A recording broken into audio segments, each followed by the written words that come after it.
नमस्कार। कल देश का यूनियन बजट अगर बात की जाए 2023 तो वो सामने आया और पूरी देश की निगाहें इसी बजट पर थी। क्या आम लोगों की बात की जाए, क्या खास लोगों की बात की जाए। आम लोगों की बात की जाए, जो मिडिल क्लास है वो यही जानना चाहता था कि हमारे लिए क्या है, क्या टैक्स में हमें कुछ छूट मिल पाएगी या कुछ और बात की जाए बिजनेस क्लास की बात की जाए तो उन लोगों का भी कहीं ना कहीं यही मानना था कि हमारे लिए इस बजट में क्या आने वाला है।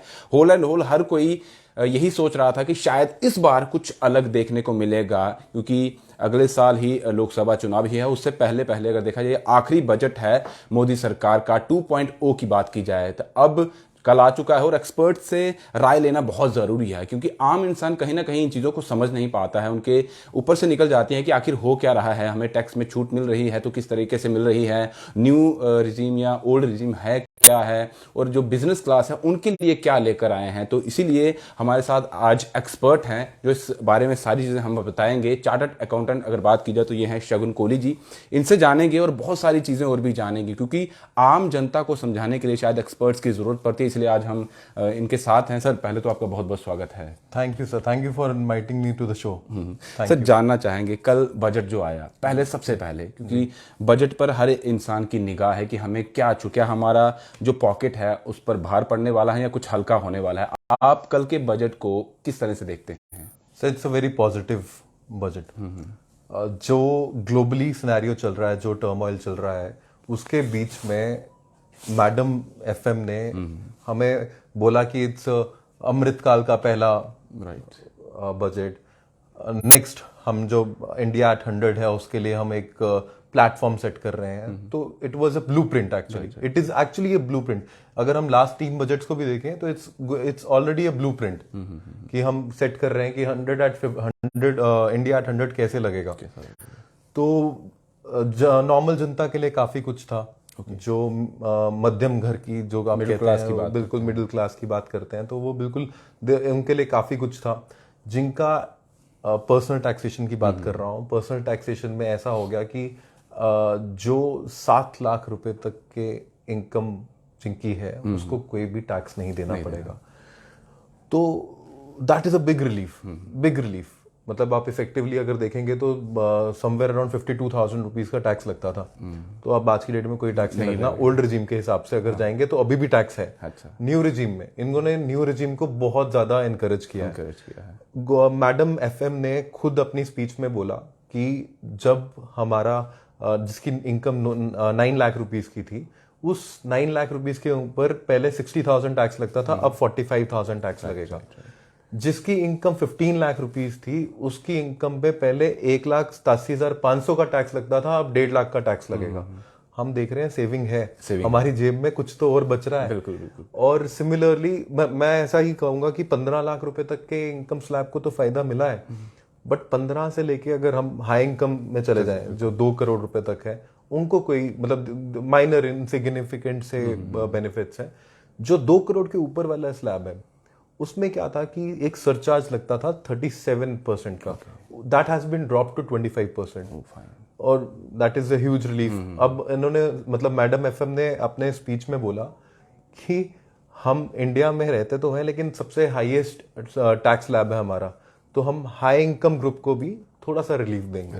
तो उन्होंने रिलीफ दिया इन शेप ऑफ कि सरचार्ज को रिड्यूस किया। तो effective tax rate is somewhere around 39%, which was 42% effectively earlier. यानी कहीं ना कहीं आपको ये लग रहा है कि जो बजट इस बार आया है वो आम जनता को रिलीफ दे रहा है, कुछ उनका जो बोझ है वो हल्का हो रहा है। राइट। मैं यही कहना चाह रहा हूँ कि इट्स नॉट लाइक कि जो हमारे मीडियम वाले हैं उनको ही बेनिफिट मिला, उन्होंने हाई इनकम ग्रुप को भी बेनिफिट दिया। और ऐसा है कि एमएसएमई सेक्टर, अब बिजनेस की बात करूं तो बिजनेस में उन्होंने और आउटले बढ़ाया है। जो आपकी कोलेटरल फ्री स्कीम्स थी उसमें और पैसा इनकॉर्पोरेट किया है। और ऐसा था कि जब कोविड के पीरियड में काफी लोगों ने परफॉर्मेंस, आपको पता होगा कि जब हम एमएसएमई में या कहीं पे भी कोई कॉन्ट्रैक्ट लेते हैं तो हमें कोई सिक्योरिटी डिपॉजिट्स करने पड़ते हैं।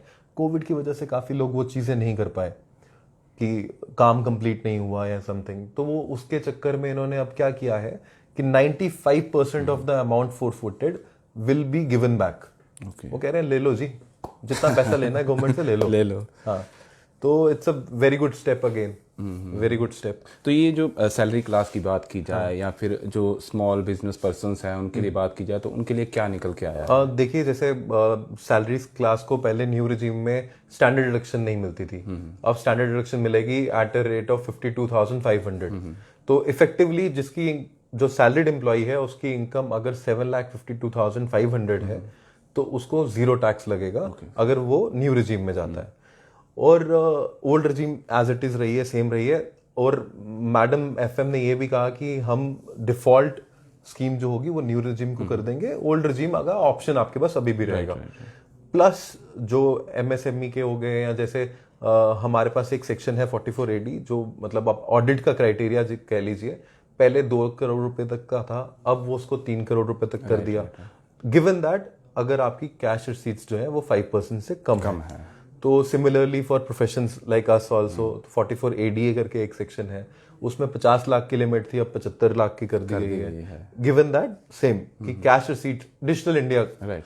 हम और मैं कह रहा हूँ कि हम स्पेशल चाइल्ड हैं, हमें पता है Jammu and Kashmir is a special child. और मैडम साहिबा ने with in 13 minutes of her speech, मैं बजट देख रहा था, 13 मिनट्स में जेएंडके का नाम लिया जी।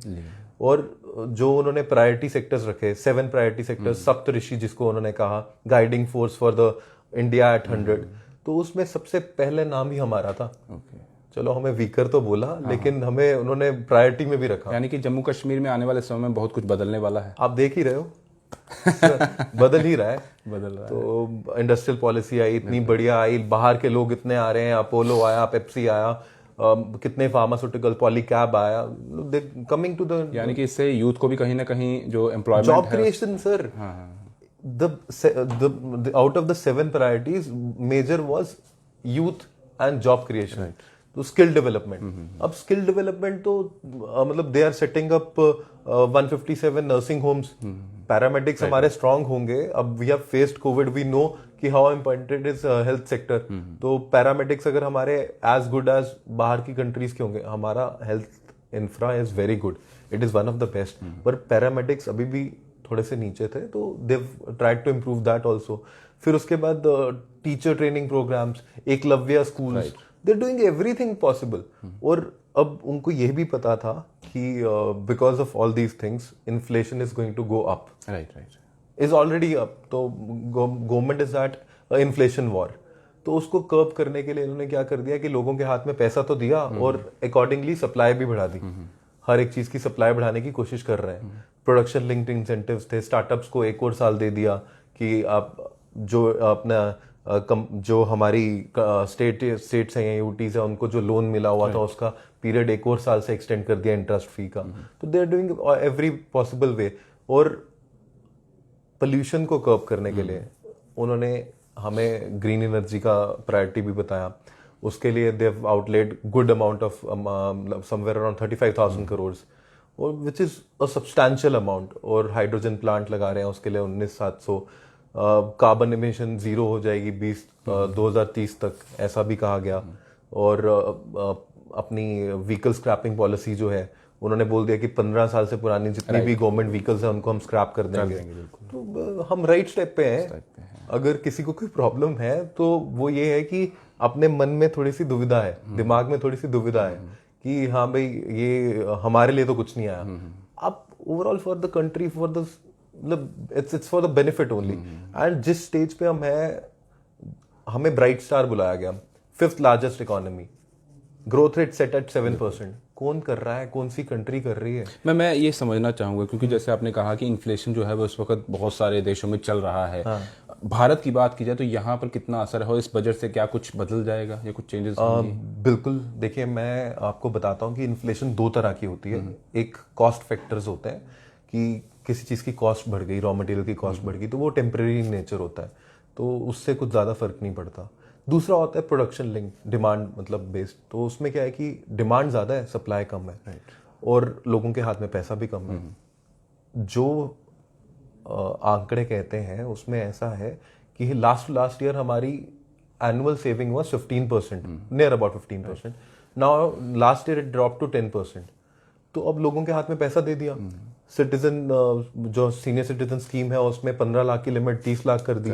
जो हमारी लीव ट्रैवल इनकैशमेंट थी उसको लीव इनकैशमेंट थी उसको भी लिमिट बढ़ा दी 3 लाख से। गवर्नमेंट के लिए तो गवर्नमेंट एम्प्लॉयज के लिए तो इट वाज ऑलरेडी एग्जेम्प्ट, लेकिन जो नॉन गवर्नमेंट सैलरीड एम्प्लॉयज थी उनकी 3 लाख से लिमिट बढ़ा के 20 लाख रुपए कर दी।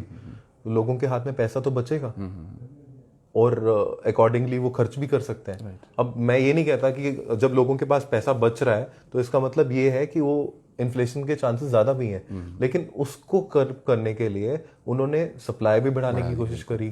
हमें जॉब क्रिएशन का भी मिला, इंफ्रा पे इतना पैसा खर्च रहे हैं, 10 लाख करोड़ कैपिटल आउटले। मतलब हम एक छोटा सा रूल बांध के चलें तो जितना ज्यादा कैपिटल आउटले होगा उतना ही ज्यादा मेरा जीडीपी बढ़ेगा। ये कैपिटल आउटले जो आप कह रहे हैं ये है क्या, किस तरह से आप समझाना चाहेंगे? देखिए, कैपिटल आउटले ऐसा हो गया कि मैं एक कैपिटल एक्सपेंडिचर कर रहा हूँ। कैपिटल एक्सपेंडिचर हो गया जो मेरे को लॉन्ग टर्म में बेनिफिट देगा। एक बिल्डिंग जो है अगर मैं रेज करता हूँ तो that is a capital expenditure जो मेरे को बेनिफिट ओवर द ईयर्स देगी। जैसे हमने हाइड्रोजन प्लांट की बात करी तो वो हमें ओवर द ईयर बेनिफिट्स देगी। हम तो इसी को हम कैपिटल आउटले कहते हैं। तो 10 लाख करोड़ रुपए जो उन्होंने खर्चने हैं तो इसका मतलब वो है कि वो हमें नेक्स्ट 50 साल 60 साल हमें बेनिफिट देंगे।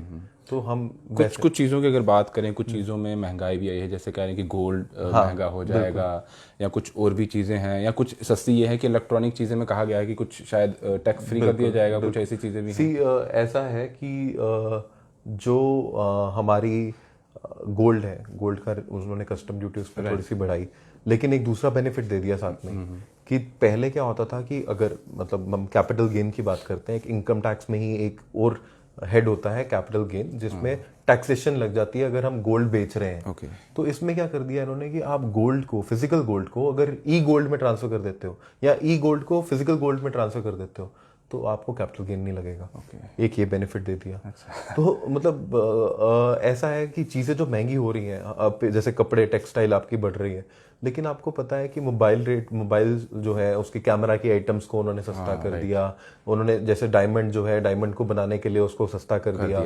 मिलेट्स को, मतलब दे आर डूइंग स्टफ। अब obviously because of the turmoil we are in, कुछ चीजें ऊपर जाएंगी, कुछ नीचे जाएंगी। इलेक्ट्रॉनिक गुड्स जैसे ई व्हीकल्स जो है, हमारी इलेक्ट्रॉनिक व्हीकल्स जो है, उनको सस्ता कर दिया। तो मतलब आप देखो वो फिर से वही कार्बन इमिशन, ग्रीन एनर्जी को भी उन्होंने हिट कर दिया और उसको प्रमोट करने के लिए ओल्ड स्क्रैपिंग पॉलिसी लाई और साथ ही साथ में ई व्हीकल्स पे पहले भी हमारी 1.5 लाख रुपए की रिबेट चलती थी और यहाँ पे भी उन्होंने एक चीज और मैं और समझना चाहूंगा, क्योंकि बहुत सारे लोग ये समझ नहीं पा रहे हैं। जैसे कि सैलरी क्लास है, उनको कहा गया है कि 7 लाख तक आपकी इनकम है तो आपको जो टैक्स है वो नील है आपका। इसके अलावा एक दूसरी चीज आती है जहां पर 0 से लेकर 3 लाख तक है तो आपको कुछ नहीं देना है। उसके बाद 3 से ऊपर जाएंगे तो 5%, 6 से ऊपर जाएंगे तो इस तरह से वो बढ़ रहा है। तो ये दोनों चीजें समझा पाएंगे? सर देखिए, स्लैब रेट है हमारा 0 to 3, 3 to 6, 6 to 9, 9 to 12, 12 to 15 and 15 onwards, ठीक है ना। और ये स्लैब रेट में जो है हमें जैसे टैक्सेस जो पड़ते हैं, इफेक्टिवली 7 लाख की मेरी इनकम होगी तो 3 लाख रुपए पे मेरा 5% गया 15,000 रुपए और वो 10 कोई सब अराउंड 25,000 मेरा टैक्स बनता है 7 लाख की इनकम पे। पहले भी ऐसा होता था, पहले मेरी 5 लाख रुपए के ऊपर रिबेट मिलती थी मुझे।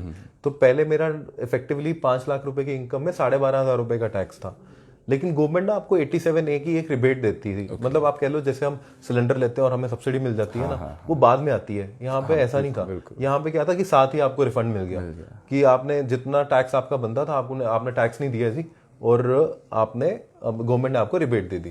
तो वही रिबेट यहाँ पे कंटिन्यू हुई है और वो एक्सटेंड हो गई कि पहले आपको 12,500 रुपए की मिलती थी, अब 25,000 रुपए मिलेगी, लेकिन सिर्फ न्यू रिजीम में। ओल्ड रिजीम में अभी भी 12,500 रुपए की है। ओल्ड रिजीम का मतलब वो हुआ जिन लोगों को, जो लोग बाकी डिडक्शंस लेते हैं, एटीसी की सारी डिडक्शंस लेते हैं कि पीपीएफ में डाला है, एलआईसी करवाई है। हाँ, तो अब उसमें तो वो वैसे का वैसा है, बट इन न्यू रिजीम को ये प्रमोट कर रहे हैं। क्योंकि जो हाई इनकम ग्रुप के लोग थे वो क्या करते थे कि ईपीएफ पीपीएफ में 3-3 लाख रुपए डाल दिए, 5 लाख रुपए डाल दिए, तो उसको कर्ब करने के लिए कि मतलब वो तो फायदा उठा रहे हैं तो हाई इनकम ग्रुप वाले, तो उसको कर्ब करने के लिए उन्होंने टैक्स रेट्स जो है वो न्यू रिजीम में। तो यहाँ ये ओल्ड रिजीम में और न्यू रिजीम में कौन लोग फॉलो करते हैं, कौन लोग जा सकते हैं? देखिए ऐसा है कि सबको दोनों में से कोई भी मतलब मैं दो बात करूंगा, एक इन केस ऑफ सैलरीड, एक in case of business. Salaried cases में सब को न्यू रेजिम और ओल्ड रेजिम में एप्लीकेबल है। मतलब कि वो आप न्यू रेजिम में भी जा सकते हो, आप ओल्ड रेजिम में भी जा सकते हो, which is best suited for you. आपको खुद एनालाइज करना पड़ेगा, या you can take help of professional. तो आपको एनालाइज करना पड़ेगा कि मेरे को बेनिफिशियल ज्यादा क्या है। तो एक तो वो है, और आप ईयर ऑन ईयर बेसिस पे, मतलब जैसे सपोजिंगली इस साल आपने ओल्ड रेजिम में थे, नेक्स्ट आप न्यू में चले जाओ, फिर ओल्ड में चले जाओ, न्यू में चले जाओ, आपकी मर्जी है। ठीक है। और आपको ओल्ड में सारी डिडक्शंस मिलेंगी, न्यू में सब डिडक्शंस नहीं मिलेंगी, सिर्फ स्टैंडर्ड डिडक्शन जो इस बार आई है 50 to 500 रुपीज की। अच्छा, अब आप चले जाओ बिजनेस केसेस में। बिजनेस केसेस में ऐसा है कि अगर आपने एक बार चूज कर लिया, ओल्ड रेजिम है, लेकिन जैसे ही आपने न्यू रेजिम एक बार चूज कर ली, तो you can only in life time go back for once. Okay. मतलब ऐसा है कि एक बार आपने चूज कर लिया तो आप न्यू रेजिम में स्टिक हो गए, फिर उसके बाद आपको ओल्ड में नहीं जा सकते।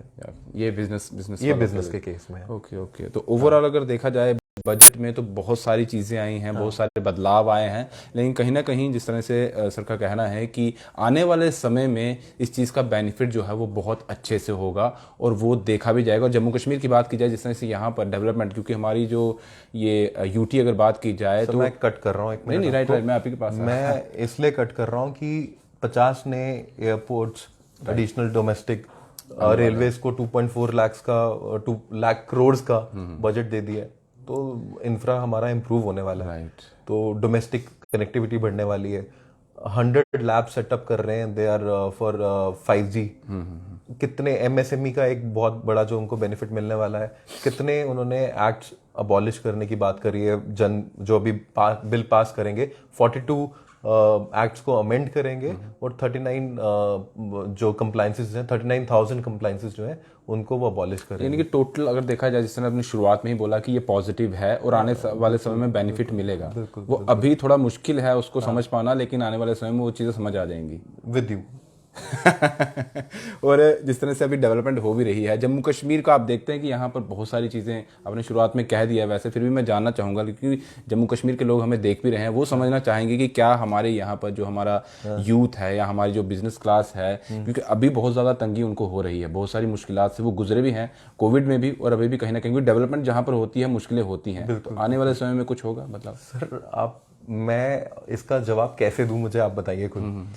गैस लाइन प्रोजेक्ट हमें मिला, इंडस्ट्रियल पॉलिसी हमें मिली, इंडस्ट्रियल पॉलिसी से लोग बाहर के आ रहे हैं, जॉब क्रिएशन हो रही है। ये जो आप बंगाल टूट गया, आपका सांबा टूट गया, सब टूट गया, और अब जब बन रहा है तो आप खुद कह रहे हैं अरे यार कुछ तो हुआ है हमारे लिए। क्योंकि जो हमारे जो आम जनता है जो कुछ इन चीज़ों को इतनी एक्सपर्टली समझ नहीं पाते, कुछ चीज़ें होती हैं वो शायद वो इजी लैंग्वेज में वो समझ पाती हैं, शायद उन्हें वो समझाने वाला इस तरीके से समझाए कि हाँ भाई अभी आपको ये समझ नहीं आ रहा है, लेकिन ये आपको बहुत फ़ायदा देगा, आपके आने वाले 3-4 साल के बाद आपको ये सारी चीज़ें जो है वो देखती हुई नजर आएंगी। राइट। तो ये इसी तरीके से चलेगा सर। ये देखिए, हम जो लोग हैं ना, हमें ना ऐसे तो कहते हैं खंड मीठे डोगरे, तो हमें बहुत, हम बड़े, जो हमारे पुराने लोग थे वो बड़े शांत स्वभाव के थे। आजकल की जो जनरेशन है ना वो रैश है, उनको चाहिए अभी इंस्टेंटली। तो वो ऐसा तो होता नहीं है। तो थोड़ा सा तो टाइम लगेगा हर एक चीज को। हर एक चीज को थोड़ा सा टाइम लगेगा, लेकिन India at 100 is going to be top nation बनने वाला है, और ऑब्वियसली उसी ट्रैक पर है, सब कुछ उसी ट्रैक पर चल रहा है, इसीलिए सब कुछ कर रहे हैं। क्योंकि जब भी कोई चीज़ आती है, जब बजट आता है, एक पॉलिटिकल पार्टी जो होती है सत्ता में वो बजट पेश करती है, लेकिन जो उसके अपोजिट में होते हैं कहीं ना कहीं उसका अपोज करते हैं। उन्होंने यही चीज़ें दिखानी है कि इसमें बहुत सारे नेगेटिव पॉइंट है, लेकिन हम ये भी बताना चाहते हैं नेगेटिव नहीं, इसमें बहुत सारे पॉजिटिव पॉइंट है, इसलिए एक्सपर्ट्स के पास आते हैं और उनके जरिए आप तक चीज़ें पहुँचाने की कोशिश करते हैं। क्योंकि वहाँ पर तो उन्होंने बहुत लंबा चौड़ा इस तरह से एक्सप्लेन किया है, लेकिन एक कम शब्दों में किस तरह से हम आपको बताएं कि क्या कुछ होने वाला है, वो सर ने हमें बता दिया है। तो कहीं भी टेंशन लेने की ज़रूरत नहीं है। 2 रिजीम उन्होंने बता दिए हैं, ओल्ड और न्यू रिजीम जो, हाँ, तो तो वो किसके लिए है ये भी उन्होंने बता दिया है। बाकी आपको अगर समझना हो कभी भी आपके पास भी लोग आ सकते हैं कुछ चीज़ें, क्योंकि चार्टर्ड अकाउंटेंट है, हमेशा लोग इनके पास आते हैं अपनी जो भी इनकी चीज़ें प्रॉपर्टी को लेकर या कोई भी चीज़ें हैं इनके पास आते हैं, समझने के लिए आते हैं। और आने वाले समय में क्योंकि हम फिर से इनके पास आएंगे, अब जम्मू कश्मीर की अगर बात की जाए तो प्रॉपर्टी टैक्स का भी इस वक्त बहुत लोगों को टेंशन बनी हुई है कि 1 अप्रैल से प्रॉपर्टी टैक्स भी शायद लगने वाला है, कमर्शियल हो और उसके बाद रेजिडेंशियल हो, वो बाद में उस पर डिस्कस करेंगे। आज का बजट था तो सर ने कह दिया है पॉजिटिव है और आने वाले समय में वो आपको बेनिफिट देगा, ना सिर्फ बाकी स्टेट्स की बात की जाए बल्कि जम्मू कश्मीर के लोगों को भी मिलेगा और यूथ के लिए, क्योंकि बहुत सारी कंपनीज यहाँ पर आ रही हैं, बहुत सारी डेवलपमेंट हो रही है, बहुत सारी चीज़ें निकल के आ रही हैं और वो आम जनता के लिए ही है। इसीलिए सरकार कह रही है कि आने वाला जो समय है वो भारत का होगा और भारत जो है वो अग्रिम श्रेणी में होगा जो अभी डेवलप्ड कंट्रीज़ हैं और हमारी वो चीज़ें चल रही हैं, हम डेवलपमेंट कंट्री के पास पहुंच चुके हैं और बाकी जिस तरह से आप देश देखते हैं जो इस वक्त बहुत आगे पहुंच चुके हैं, भारत भी उसी तरफ जा रहा है। सर अंत में आपकी तरफ से कोई सुझाव या कोई राय या कोई मैसेज देखिए, अंत में तो मैं यही कहूँगा कि थोड़ा सा पैनिक नहीं हो चाहिए, राइट। और it's a good budget, it's a very good budget, it's a future oriented budget और हमारे लिए कुछ ना कुछ तो है, हमारे लिए नहीं तो हमारी आगे वाली जनरेशन के लिए है, तो हम बस इत्मीनान रखें। और आने वाली जनरेशन नहीं, ये 4-5 साल की बात है, 4-5 साल की बात है और अभी से उसका जो आउटपुट है वो आपको देखने को मिल जाएगा। सर बहुत बहुत शुक्रिया, हमें अपने एक्सपर्ट्स के जरिए अपनी चीज़ें आप बता रहे थे और सारी चीज़ें आपको समझा दी हैं। कोई भी क्यूरी हो आप कमेंट कर सकते हैं और हम सर से बात करेंगे, आपको वो चीज़ें बताने की भी कोशिश करेंगे। फिलहाल दीजिए इजाज़त और आपका भी शुक्रिया सर। जय हिंद, जय भारत। जय हिंद, जय भारत, नमस्कार।